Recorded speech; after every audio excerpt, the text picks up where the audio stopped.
તો હવે વાત કરીશું કૃષિ મંત્રીનો ખેડૂતો સાથે સંવાદ।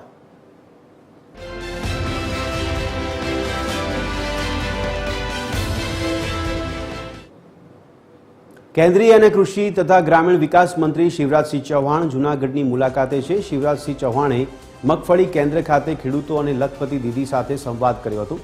શિવરાજસિંહે કહ્યું કે પીએમ મોદીની આગેવાનીમાં સરકાર ખેડૂતો સાથે છે। ભારતની અર્થવ્યવસ્થાની કરોડરજ્જુ કૃષિ છે અને કૃષિની આત્મા ખેડૂત છે। આ ઉપરાંત ગુજરાત ગ્રામીણ મહિલાઓએ ખરા અર્થમાં નારી તું નારાયણી એ સૂત્રને ચરિતાર્થ કર્યું છે। આગામી 15 ઓગસ્ટ સુધીમાં દેશમાં 2 કરોડ લખપતિ દીદી બનાવવાનો સરકારનું લક્ષ્યાંક છે।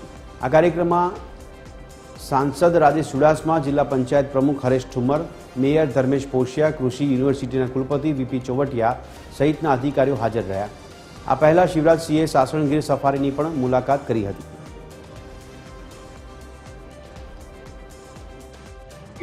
प्रधानमंत्री जी का संकल्प है विकसित भारत, और विकसित भारत में विकसित कृषि और समृद्ध किसान और लखपति दीदियां, कोई गरीब ना रहे।